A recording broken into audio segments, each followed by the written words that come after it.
যখনই YouTube, Facebook, Twitter বা Instagram খুলি খুব একটা সময় হয় না, তবুও যখন মাঝে মধ্যে খুলে দেখি প্রচুর রিলস চলে আসে, প্রচুর শর্টস ভিডিও চলে আসে আমাদের চোখের সামনে।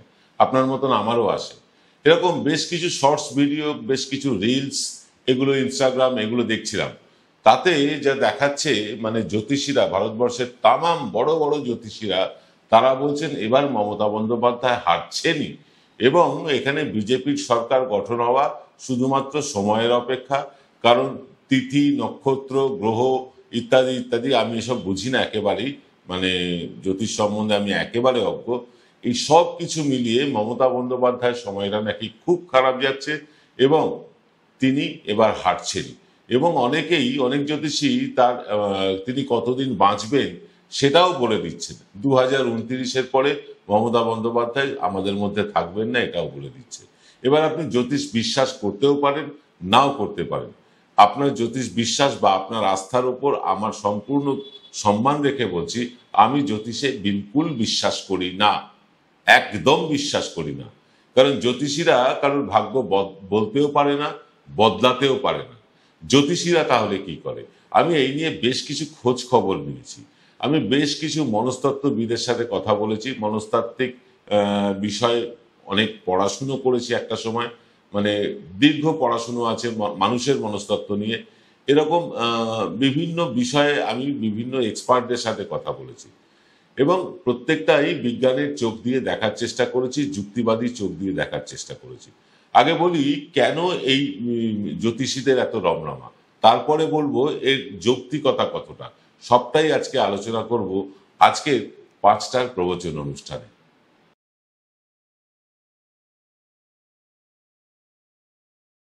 নমস্কার, শুভ সন্ধ্যা। আমি আপনাদের প্রবীর বিশ্বাস। দেখতে শুরু করেছেন সব বাঙালির প্লাস পয়েন্ট, প্রবীর প্লাসের 5টার প্রবচন। 5টার প্রবচন আপনারা বুঝতে পারছেন অনিয়মিত হয়ে পড়েছে, কারণ একটাই, আমাদের সমীক্ষা চলছে। এই সমীক্ষার কাজে এত ব্যস্ত হয়ে পড়েছি আমরা যে প্রবীর প্লাসের অনুষ্ঠান নিয়মিত আনা যাচ্ছে না। তবুও একদিন ছাড়া একদিন আমরা এই অনুষ্ঠান আনার চেষ্টা করছি।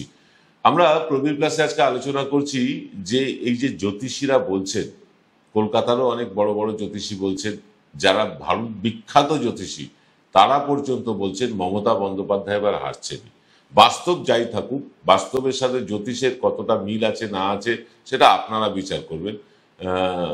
সংগঠন কার বেশি কার কম, বা সংগঠন দিয়ে আদৌ ভোট হয় নাকি জ্যোতিষ চর্চা দিয়ে ভোট হয়, সেগুলোর বিচারের দায়িত্ব আপনাদের ছেড়ে দিলাম। কেন এই জ্যোতিষীদের রমরমা? কেন এই জ্যোতিষীরা বারবার বলছেন মমতা বন্দ্যোপাধ্যায় হেরে যাচ্ছেনই? কেন তারা এটা বলছেন? এর পেছনে আপনাদের আগে একটা অনুষ্ঠানে বলেছিলাম এনকে ডিজিটালে, যে মাহৌল অর্থাৎ পরিস্থিতি তৈরি করা, পরিবেশ তৈরি করা। অনেক লোকেই জ্যোতিষে বিশ্বাস করেন। তারা যদি জানেন যে মমতা বন্দ্যোপাধ্যায় হারছেনই, তারা যদি মমতা বন্দ্যোপাধ্যায়কে ভোট দিতেও চাইতেন, তারা ভাববেন যে যিনি হেরেই যাচ্ছেন তাকে আর ভোট দিয়ে হবেটা কি। তাদের মানসিকতা বদলের একটা চেষ্টা চলছে সারা ভারতবর্ষের, মানে সমস্ত জায়গায়। বিজেপির এবং আরএসএস এর নিখুঁত নেটওয়ার্কের কারণে এই জ্যোতিষীরাও তাদের নেটওয়ার্কের মধ্যে পড়েন, এবং তাদেরকেও বিভিন্ন কলাটা মূলটা বিভিন্ন উপঢৌকন দিয়ে তাদেরকে দিয়ে এসব বলানো হয়। পডকাস্ট, এক একটা পডকাস্ট আসছে, কেউ 1 ঘন্টা, কেউ 1.5 ঘন্টা, এরকম লম্বা লম্বা পডকাস্ট করছে। অনেক কষ্ট করে করে সেই পডকাস্টগুলো শুনলাম। শুনে যেটা মনে হলো যে এটা বিজেপি আরএসএস এর একটা প্রোপাগান্ডা ছাড়া আর কিচ্ছু না। কারণ বাস্তব, মানে গ্রাউন্ড রিয়ালিটি তো আমরা মার্কেটে ঘুরছি, আমরা বাজারে ঘুরছি, আমরা মানুষের কাছে যাচ্ছি, গ্রাউন্ড রিয়ালিটি তো আমরা টের পাচ্ছি। কিন্তু ঘরে বসে বসে শুধুমাত্র কারো জন্মছক, তথাকথিত জন্মছক বিচার করে তার তিনি রাজত্বে থাকবেন কিনা বা তিনি কতদিন বাঁচবেন, এটা মানে কেউ বলে দিচ্ছেন, আর সেটাই অন্ধের মতন আমরা বিশ্বাস করব, ততটা অন্ধবিশ্বাসী আমরা আজও হতে পারিনি। আজকে যখন আমরা বিজ্ঞানের বিভিন্ন বিষয়ে উন্নতি করেছি, বিভিন্ন যুক্তিবাদী সংস্থা মাথা তুলে দাঁড়িয়ে আছে, সেই সময় দাঁড়িয়ে এইসব জ্যোতিষীদের বুজরুকি বলবো, এই বুজরুকি কিছু মানুষ বিশ্বাসও করে। এই বুজরুকি দিয়ে ছড়ানো হচ্ছে মমতা বন্দ্যোপাধ্যায় হারছেন। এই বুজরুকি ছড়ায় কারা আপনারা জানেন, কুসংস্কার ছড়ায় কারা আপনারা জানেন। গণেশের মাথা প্লাস্টিক সার্জারি করে বসানো হয়েছিল, এটাও আপনারা জানেন কে বলেছেন। আপনারা এটাও জানেন যে টেলিভিশন বা স্যাটেলাইট কমিউনিকেশন, সেই স্যাটেলাইট কমিউনিকেশন প্রথম নাকি মহাভারতের সঞ্জয়ের মাধ্যমে আবিষ্কৃত হয়েছিল। এসব কারা প্রোপাগান্ডা ছড়ায় আপনারা জানেন। আজকে এই অন্ধবিশ্বাস, এই কুসংস্কার সারা ভারতবর্ষে ছড়িয়ে দেওয়া হচ্ছে। সারা ভারতবর্ষে বিভিন্ন বাবা তারা কাগজের মধ্যে লিখে দিচ্ছেন কি প্রশ্ন হবে, তার উত্তরটাও লিখে দিচ্ছেন। প্রশ্নও লিখে দিচ্ছেন, উত্তরও লিখে দিচ্ছেন। মানুষকে গিয়ে প্রশ্ন করতে হচ্ছে না। তারপরে দেখা যাচ্ছে যে তারা ধরা পড়ে মুখ বন্ধ করে ফেলছেন, লুকিয়ে পড়ছেন। এরকম বহু বাবাদের আমরা বিভিন্ন সময় আসতে দেখি, বহু হুজুরদের আসতে দেখি। তারপরে তারা কোথায় যে মিলিয়ে যান আর খোঁজ পাওয়া যায় না। কিন্তু এই আশা এবং মিলিয়ে যাওয়ার মধ্যে তারা ব্যবসা করে নেন কয়েকশো কোটি টাকা। মানুষকে বিশ্বাসকে, মানুষের আস্থাকে পুঁজি করে তারা কয়েকশো কোটি টাকা রোজগার করে একসময় বাতাসে মিলিয়ে যান, হাওয়ায় মিলিয়ে যান, তাদের আর খোঁজ পাওয়া যায় না। এরকমই হঠাৎ বেশ কিছু জ্যোতিষীর আবির্ভাব হয়েছে ইউটিউব, ফেসবুক, ইনস্টাগ্রামে। তারা বিভিন্ন পডকাস্ট, বিভিন্ন ছোট ছোট রিলস তার মাধ্যমে বলছেন বা মানুষের কাছে প্রচার করছেন যে মমতা বন্দ্যোপাধ্যায় কিছুতেই জিতবেন না। গ্রাউন্ড রিয়ালিটি আপনারা জানেন, এই রাজ্যে যা গ্রাউন্ড রিয়ালিটি তাতে বিজেপির পক্ষে 50টা আসন, এই মুহূর্তে দাঁড়িয়ে বলছি, আজকের দিনে দাঁড়িয়ে বলছি যে 50টা আসনও তাদের পাওয়া কষ্টকর হয়ে যাচ্ছে। আমরা করতে পারছি না। আমরা সমস্ত হিসেব মিলিয়ে দেখছি বিজেপি 50টা আসনও পাচ্ছে না, মানে 50 বা 55 কাছাকাছি পাচ্ছে। সেখানে এই জ্যোতিষীরা জন্মছক থেকে বলে দিচ্ছেন মমতা বন্দ্যোপাধ্যায় জন্মছক কোথায় পেলেন, তার হাতের রেখা কোথায় পেলেন আমরা জানি না, ধরে নিচ্ছি তারা পেয়েছেন। পাওয়ার পরে তারা জন্মছক, হাতের রেখা ইত্যাদি ইত্যাদি অনেক পারিপার্শ্বিক দিক বিচার করে তারা এই সবগুলো বলছেন। এইসব জ্যোতিষীদের যে উপাধিগুলো থাকে সেই উপাধিগুলো বেশিরভাগটাই তারা নিজেরা দেন। জ্যোতিষীদের জন্য কোনো সরকার স্বীকৃত ডিগ্রি এখনো নেই, তবুও তারা বিভিন্ন ডিগ্রিতে বলিয়ান। তারা মানুষকে পাথর, শিকড় বাকড়, নানা রকম হোম যজ্ঞ ইত্যাদি করে মানুষের দোষ ত্রুটি কাটান। তাদের দোষ ত্রুটি তারা নিজেরা কাটাতে পারেন না। এরকম বহু বাবাকে দেখেছি। ধরুন রাম রহিম বাবা, তিনি এত মানে বিখ্যাত বাবা পশ্চিম ভারতে, হরিয়ানা, পাঞ্জাবে, মানে তার নাম, মানে তার নামে লোক বাড়িতে পুজো করতো, তাকে মানে ভগবানের পর্যায়ে নিয়ে গিয়েছিল। আজকে রাম রহিম বাবাকে জেলে কাটাতে হচ্ছে। এরকম অনেক বাবাকেই জেলে কাটাতে হচ্ছে। আসারাম বাপু, নিজেদের ভবিষ্যৎ নিজেরা জানেন না যারা, তারা অন্যের ভবিষ্যৎ বিচার করেন কি করে আমি জানি না। কিন্তু একটা জিনিস বুঝতে পারি যে এইসব বলে, এইসব করে মানুষের মনে একটা হাওয়া তৈরির চেষ্টা করা হয়, একটা বাতাবরণ তৈরি করার চেষ্টা করা হয় যে মমতা হারছেই। বিভিন্ন টেলিভিশন সংস্থা তারা যেমন প্রচার করছে মমতা হারছেই, জ্যোতিষীদের দিয়ে বলানো হচ্ছে মমতা হারছেই। মানুষের মনে ট্রেনে, বাসে, বিভিন্ন জায়গায় দেখবেন হঠাৎ হঠাৎ কিছু লোক তারা হঠাৎ বলতে শুরু করেছেন মমতা হারছেই। প্রত্যেকবার নির্বাচনের আগে এরা মমতাকে হারিয়ে দেন, আর নির্বাচনের পরে দেখা যায় মমতা ড্যাং ড্যাং করে জিতে যাচ্ছে। এর কারণটা কি? এর কারণ হচ্ছে এই হাওয়া দিয়ে পশ্চিমবাংলায় ভোট হয় না। অন্য রাজ্যে হয়তো হয়, পশ্চিমবাংলায় হাওয়া দিয়ে ভোট হয় না। যদি হাওয়া দিয়েই ভোট হতো, 2019-এ যখন প্রবল মোদি হাওয়া, 2021-এ যখন প্রবল মোদি হাওয়া বইছে, তখনও কিন্তু পশ্চিমবঙ্গের মানুষ হাওয়ায় ভাসেননি। তারা গ্রাউন্ড রিয়ালিটি দেখেছেন, বাস্তব সত্যটা দেখেছেন, উন্নয়নটা দেখেছেন, মানুষের জন্য আনা যে বিভিন্ন প্রকল্প তার সুবিধে মানুষ পাচ্ছেন সেটা দেখেছেন। মানুষ কাজ দেখেন এখানে। পশ্চিমবঙ্গ অত্যন্ত শিক্ষিত একটা রাজ্য এবং এখানে যুক্তিবাদী মানুষের বাস। এই যুক্তিবাদের মানে বীজটা বপন করেছিলেন কিন্তু বামপন্থীরা একটা সময়, এটা অস্বীকার করার জায়গা নেই। মানুষের মনে যুক্তি দিয়ে সবকিছু বিচার করার, ভাবনা চিন্তা করার সমস্ত ইন্ধনটা জুগিয়েছিলেন একসময় বামপন্থীরা। সেই লিগাসে কিন্তু আজও চলছে, সেই ট্র্যাডিশন আজও চলছে। বাঙালি কিন্তু যুক্তি ছাড়া কোনো কথা বলেন না। আপনার স্বামী বিবেকানন্দের কথা মনে আছে? সেই ছোটবেলার বিলে যিনি গাছে বসে দোল খেতেন, তার বন্ধুরা বলতো সেখানে শাকচুন্নি আছে। তো বিবেকানন্দ তাদেরকে বলতেন আমি নিজের চোখে দেখে তবে বিশ্বাস করব শাকচুন্নি আদৌ আছে কিনা। এইরকমই বাঙালি, বাঙালির জাতটাই এরকম। তারা নিজের চোখে না দেখে, নিজে কিছু পরখ না করে, শুধু হাওয়ায় ভেসে বা কুসংস্কারে ভেসে বাঙালি কোনো দিন তার সিদ্ধান্ত নেয়নি, আজও নেবে না। হ্যাঁ, তবুও বাঙালি মনে কিছু কুসংস্কার তো আছেই। কুসংস্কার সব জাতের মধ্যে আছে। খ্রিস্টানদের মধ্যে তো অনেক বেশি। উন্নত দেশগুলোর মানুষ যারা খ্রিস্টান ধর্মাবলম্বী তাদের মধ্যে প্রচণ্ড ভূতের পেতনির ইত্যাদির মানে ভয় আছে, কুসংস্কার আছে, বিভিন্ন রকম কুসংস্কার তারা মানেন। বাঙালি আজও রাস্তায় বিড়াল কাটলে গাড়ি দাঁড় করিয়ে দেন, থমকে যান। অনেকেই বেরোনোর সময় বা কেউ হাঁচলে কাশলে তারা খানিকক্ষণ থমকে যান। অনেকেই আছেন টিকটিকি মানে আওয়াজ করলে সেই কথাই নাকি সত্যি, আজও এরকম বিশ্বাস করেন। তবে হ্যাঁ, বিশ্বাসটা আস্তে আস্তে কমে আসছে। গুরু নির্ভরতা, গুরুদেব নির্ভরতা বাঙালির কমে আসছে। অনুকূল ঠাকুর, বালক ব্রহ্মচারীর পর বাংলায় আর কোনো গুরু নেই।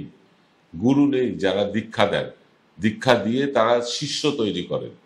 অনেক পুরনো সংস্থাগুলো আছে, বেলুর মঠ আছে, অনুকূল ঠাকুর আছে, অনুকূল চন্দ্র আছে, বালক ব্রহ্ম, সবাই আছেন, তারা দীক্ষা দিচ্ছেন। কিন্তু এই দীক্ষা নেওয়ার প্রবণতা মানুষের মধ্যে কমে যাচ্ছে। মানুষ মানে বাঙালি অন্তত তারা গুরু কাউকে মানতে চাইছেন না। তাদের ঈশ্বরে বিশ্বাস আছে, কিন্তু এই গুরুদের বুজরুকিতে বিশ্বাস নেই। কানে মন্ত্র নিলেই, সেই মন্ত্র জপ করলেই স্বর্গবাস হবে, এমনটা কিন্তু নয়। যারা জেহাদি, যারা পাকিস্তান থেকে আমাদের দেশে এসে নাশকতা চালায়, তাদেরকে এই মন্ত্র দেওয়া হয় কানে যে যাও ওখানে নাশকতা চালাও, তাতে যদি তুমি মরেও যাও, তুমি স্বর্গে গিয়ে বা বেহেস্তে গিয়ে হুরদের সাথে ফষ্টি নষ্টি করতে পারবে, অর্থাৎ পরীদের সাথে ফষ্টি নষ্টি করতে পারবে। আমাদের এখানেও কিন্তু এরকম কিছু চালু আছে, এখনো আছে কিছু কিছু জায়গায়। এখানেও কিন্তু মানুষ মনে করেন যে এখন যদি ভালো কাজ করি, এখানে যদি মানে পুণ্যের কাজ করি, মানুষকে উপকার করি, তাহলে হয়তো স্বর্গে গিয়ে আমরা পরীদের সাথে ফষ্টি নষ্টি করতে পারবো বা আমার স্বর্গবাস হবে। আর যদি খারাপ কাজ করি, নরকবাস হবে। স্বর্গ নরক সবই তো পৃথিবীর মধ্যেই। এখানকার ফল এখানেই পেয়ে যেতে হয়। এখানকার সুকর্ম এখানেই তার ফল হয়, আর এখানকার দুষ্কর্মের ফল এখানেই পেয়ে যেতে হয়। মৃত্যুর পর কি হয় কেউ জানে না। তাই মৃত্যুর পর অনেক গালগপ্প করা হয়, মৃত্যুর পরেই হবে, মৃত্যুর পর সেই হবে, কিন্তু তার কোনো প্রামাণ্য দলিল কারোর কাছে নেই। প্ল্যানচেট বলে একটা বিষয় আছে, সেটাও করা হয়, সেটাও কতদূর সত্যি আমার জানা নেই। বিভিন্ন সাহিত্যে, শিল্পে, চিত্র, সিনেমায় আমরা প্ল্যানচেট প্ল্যানচেট নিয়ে দেখেছি, কিন্তু এই প্ল্যানচেট আদৌ কতটা যুক্তিগ্রাহ্য এটা আমার ঠিক জানা নেই। আপনাদের জানা থাকলে কমেন্ট করবেন। যে কথা বলছিলাম, এই যে পারসেপশন তৈরি বা মাহল তৈরি বা পরিবেশ তৈরি, মমতা হারছেই, মমতা হারছেই, মমতা হারছেই, সেই হিটলারের গোয়েবলসের নীতি মতো। গোয়েবলসের নীতি কি ছিল? একই মিথ থেকে বারবার বলতে বলতে সেটাই মানুষের মনে গেঁথে যায়। এই বারবার চারিদিক থেকে মমতা হারছেই বললে মমতা হেরে যাবে, এরকম একটা ধারণা তৈরি হয়, তৈরি হয়েছে বিজেপি এবং আরএসএস এর অন্দরে। কিন্তু সেটা বাস্তবে রূপ পাচ্ছে না। গতবার দেখেছেন আপকি বার 200 পার, তারপরে 77। বিজেপি নিজেও জানে এবার তারা বলছেন 170টা আসনে জিতবো, কিন্তু তারা নিজেরাও জানে, তাদের আভ্যন্তরীণ রিপোর্টও বলছে যে 50 ছোঁয়া তাদের পক্ষে বেশ কষ্টকর হয়ে যাবে। তারপরেও এই মাহল তৈরি হয়, এই জ্যোতিষীদের দিয়ে বলানো হয়, এরপরে হয়তো খেলোয়াড়দের দিয়ে বলানো হবে, এরপরে হয়তো সঙ্গীত শিল্পীদের দিয়ে বলানো হবে। এইসব বলানো চলবে, কিন্তু যতই বলানো চলুক, আসল কাজ তো মাঠে হয়, আসল কাজ তো ময়দানে হয়। সেইখানে কোথায়? সেখানে বিজেপি নেই, সেখানে একচ্ছত্র আধিপত্য তৃণমূলের। এবং সংগঠন তৃণমূলের যা আছে তার সিকিভাগ সংগঠনও কিন্তু বিজেপির নেই, বরং বিজেপির থেকে বামেদের সংগঠন ভালো। তারা ভোট নাও পেতে পারে তাদের কৃতকর্মের জন্য, তারা হয়তো অনেক কারণে মানুষের মন থেকে মুছে গিয়েছে, কিন্তু তাদের সংগঠনটা এখনো আছে। প্রতি বুথে, এই যে 90,000 95,000 বুথ আছে পশ্চিমবঙ্গে, প্রতি বুথে অন্তত একজন করে এজেন্ট বসানোর ক্ষমতা কিন্তু সিপিএম এর আজও আছে। বিজেপির সেটা নেই। বিজেপির যেটা আছে সেটা হচ্ছে এই হাওয়া, কখনো মোদি হাওয়া, কখনো জ্যোতিষীদের হাওয়া। এই হাওয়া দিয়ে, কখনো দেশভক্তির হাওয়া, কখনো ধর্মের হাওয়া, এই হাওয়া দিয়ে পশ্চিমবাংলায় ভোট হয়নি। যারা হাওয়া দিয়ে ভোট করতে গেছে তারা একসময় হাওয়াই হয়ে গিয়েছে। বিজেপিরও ভবিতব্য তাই। তারাও কিন্তু পশ্চিমবাংলা থেকে প্রায় মুছে যেতে বসেছে। আগামী 26-এর নির্বাচনে পশ্চিমবঙ্গ থেকে বিজেপির অস্তিত্ব নিয়েই কিন্তু সংকটে।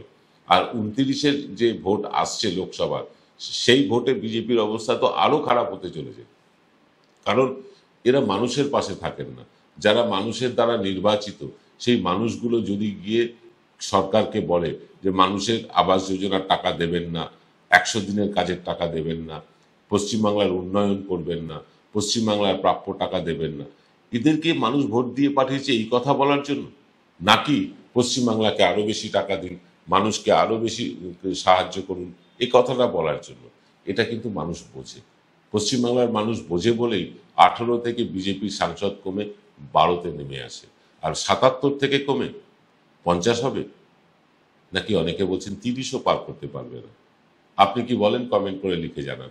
আর এই বুজরুকি, জ্যোতিষী, পীর, হুজুর, বাবা, বাবাজি, এদের থেকে যতটা দূরে থাকবেন ততটা ভালো থাকবেন। এইসব কথায় কান দিয়ে লাভ নেই। গ্রাউন্ড রিয়ালিটি দেখুন, গ্রাউন্ড জিরোতে গিয়ে দেখুন, মাটিতে গিয়ে দেখুন, মাটি কি কথা বলছে, মানুষ কি কথা বলছে। মাটিতে থাকা মানুষ যে কথা বলেন সেটাই কিন্তু সার সত্য, চিরসত্য। সেই কথাই দেখুন। ট্রেনে, বাসে, রাস্তাঘাটে, চায়ের দোকানে দু একজন করে ওই বিজেপির বিস্তারক না প্রচারক আছে, তারা ছড়িয়ে পড়েছে। তারা বিভিন্ন জায়গায় হাওয়া তৈরির চেষ্টা করছে যে এটা খুব খারাপ হচ্ছে, এই সরকার আর টিকবে না, এই দুর্নীতি, এই সেই। দুর্নীতি তো আছেই, দুর্নীতি চিরকাল ছিল। দুর্নীতি কি এখন বিজেপি সরকারে হচ্ছে না? অসংখ্য দুর্নীতি হচ্ছে। শাসন ক্ষমতায় থাকলে সেই দুর্নীতি প্রকাশ পায় না। যখন শাসন ক্ষমতা থেকে চলে যাবে তখন হয়তো রাফায়েল দুর্নীতি নিয়ে কথা হবে, তখন হয়তো রাম মন্দিরের রায় নিয়ে কথা হবে, এইরকম বিভিন্ন ইস্যু নিয়ে কথা হবে। আমরা দুর্নীতিকে আড়াল করতে চাইছি না, কিন্তু দুর্নীতি কোনো কালেই ভারতবর্ষে কোনো রাজ্য সরকার, কোনো কেন্দ্রীয় সরকারের নির্বাচনের ইস্যু হয়নি। ইস্যু হয়েছে কি? উন্নয়ন। ইস্যু হয়েছে কি? দেশভক্তি। ইস্যু হয়েছে ধর্ম। কিন্তু পশ্চিমবাংলায় দেশভক্তি বা ধর্ম দিয়ে ভোট জেতা যায়নি, আর যাবেও না। এখানে ভোটটা হয় শুধুমাত্র উন্নয়ন, উন্নয়ন এবং উন্নয়ন দিয়ে। যারা পশ্চিমবঙ্গবাসীর উন্নয়ন করবে, যারা পশ্চিমবঙ্গবাসীর পাশে থাকবে, পশ্চিমবঙ্গবাসীও তাদের পাশে চিরকাল ছিল। যতদিন বামেরা এই কাজটা করেছে ততদিন তারা ছিল। যখন তারা মানুষের বিরুদ্ধে চলে গিয়ে মানুষের জমি কাটতে শুরু করলো শিল্পপতিদের দেওয়ার জন্য, মানুষ তাদের মুখ ফেরালো। এরকম যদি তৃণমূল সরকারও করে, যে মানুষের উন্নয়নকে সরিয়ে দিয়ে কোনো শিল্পপতির তাবেদারি করতে যায়, তাহলে কিন্তু তৃণমূলেরও একই দশা হবে, জ্যোতিষীদের কথায় হবে না। আপনারা কি ভাবছেন এই নিয়ে কমেন্ট করে জানান। দেখা হবে আজ রাত 8টার এক্স ফ্যাক্টরে। আজকের এক্স ফ্যাক্টরটা খুব জরুরি। বাঙালির শত্রু কারা, তাদেরকে আমরা এবার আজকে আঙুল দিয়ে চিনিয়ে দেব। একটা নির্ভীক, নিরপেক্ষ প্রতিবেদনের জন্য অপেক্ষা করুন রাত 8টার এক্স ফ্যাক্টরের জন্য। এ বেলায় পর্যন্ত সকলে ভালো থাকবেন। নমস্কার।